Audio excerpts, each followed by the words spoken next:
everybody, this is the Sliders Review. I'm here today to talk about Black History Month. The month that is a celebration of my people, because I am a black man and everything. And it's about all our accomplishments, all the oppression that we have gone through over like centuries of living in like America and stuff like that.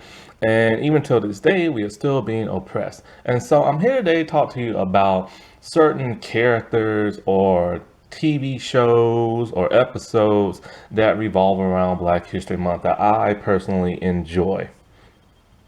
So I'm here today to talk to you about Mr. Knights of Tiranogue, episode 19, Divide and Conquer. I don't think I've ever talked about Mr. Knights of Tiranogue. I plan on later on in the year because it deserves to be talked about, because it was one of those Saban series that was actually 100% original. This isn't based off no Japanese footage. It's not based off a comic or a cartoon. It was 100% original. And to tell you the truth, it's not that bad. Like it was made in the 90s. It was a kid's show.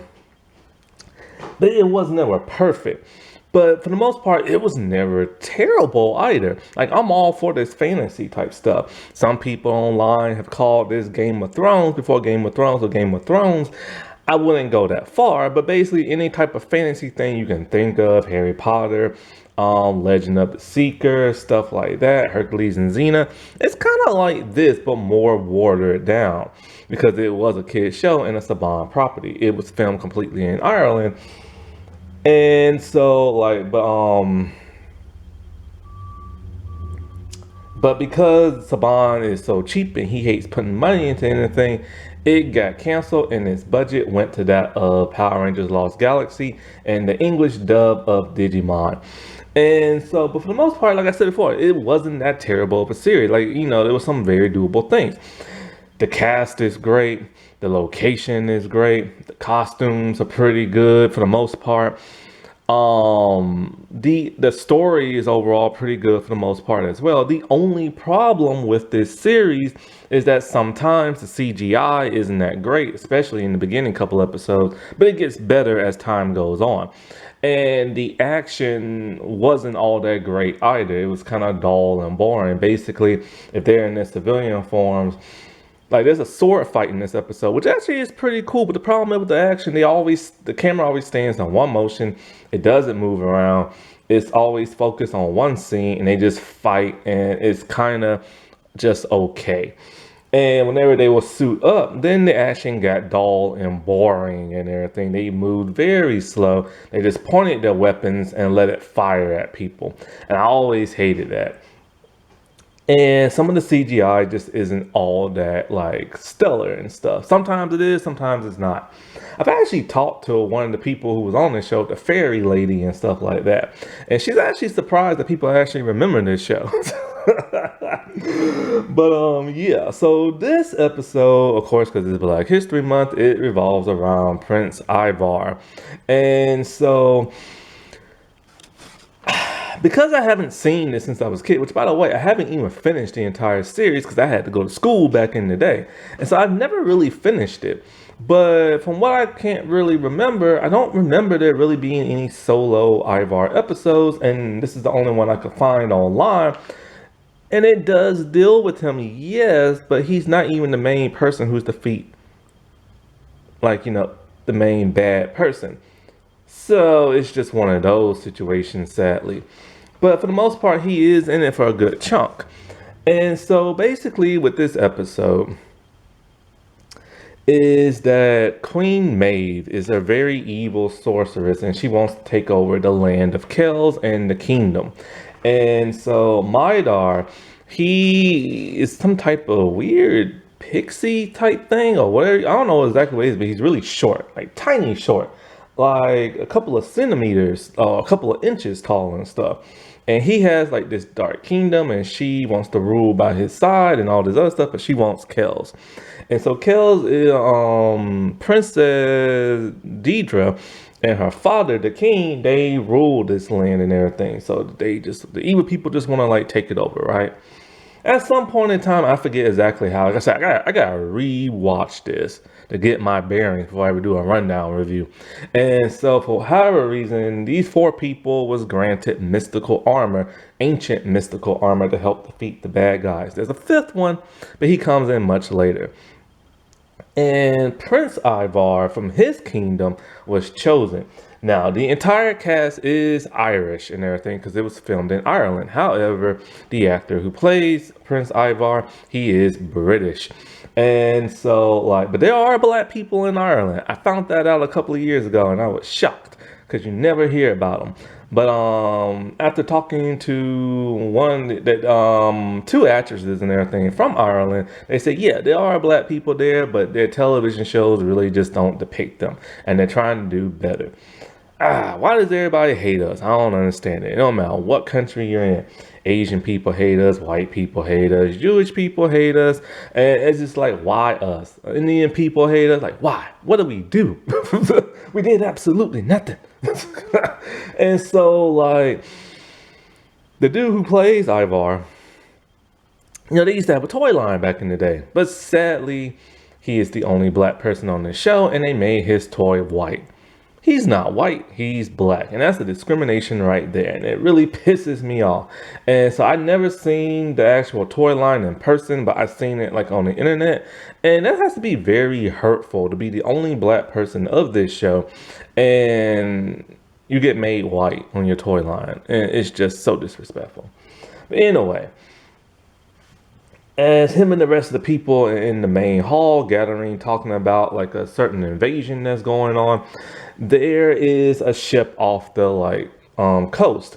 And so there are these two little boys and they see a bottle, and inside the bottle is a man. This man is from Ivar's country and stuff. And so he gives a message to Prince Ivar talking about how the chalice, his father's chalice, was stolen by a man with a scar on his face. So Ivar sets off to his kingdom and try to rescue the chalice. When he gets to the beach, the boat is taking off. Turns out it's not even really a boat. Turns out that the person from his country is under disguise, like a magical spell. And in fact, it's actually one of the main bad guys. And I believe, and then next thing you know, what's his name? General, it's been a go, wow. Let's see, Jennifer Torque or something like that.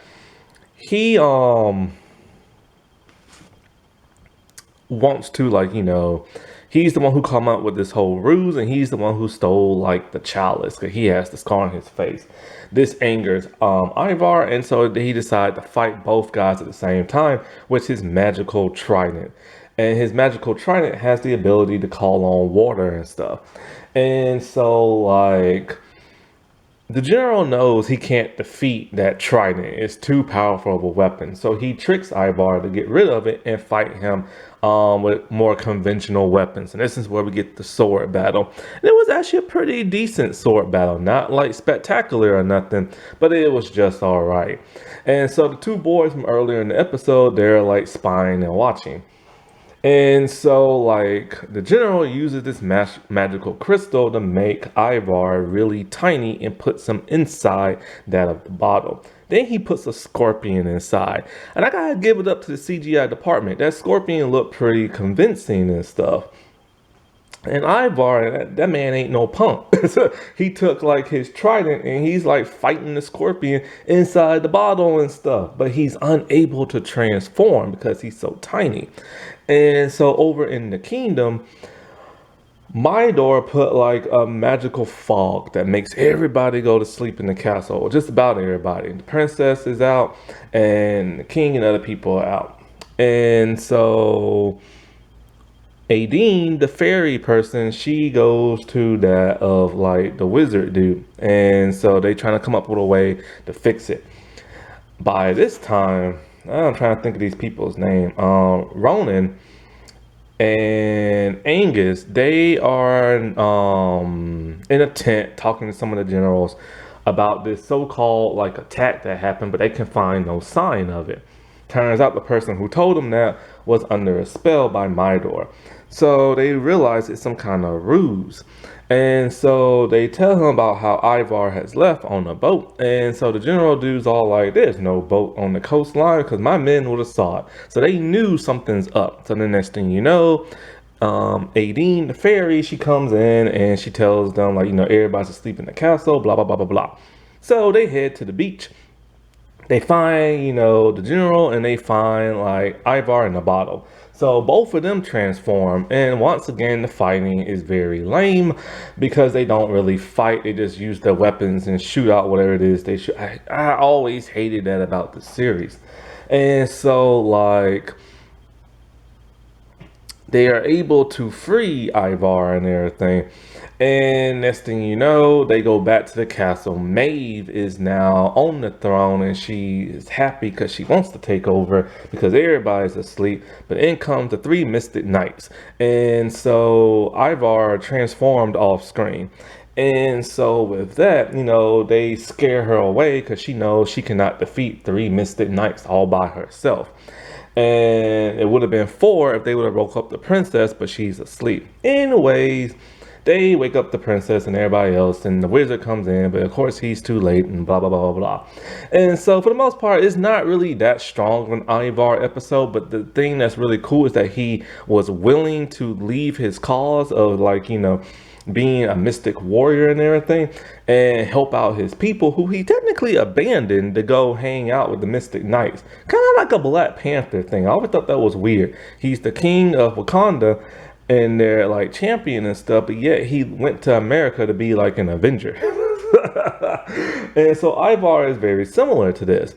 And so like I also like how he fought off like two like major baddies at the same time and was willing to fight a scorpion when he was only the size of like a pencil and stuff, or even tinier than a pencil, like a pebble and stuff. And that scorpion was a bit bigger. So I always liked his courage and his determination and stuff and how brave he was. And it's quite a shame that the action and choreography and stuff like that and the CGI couldn't have been better for this show, because I think this really could have been something huge, And, the Mystic Knights is a forgotten property, and it sucks that it's forgotten. Happy Black History Month, everybody. I'll talk to you later. Bye.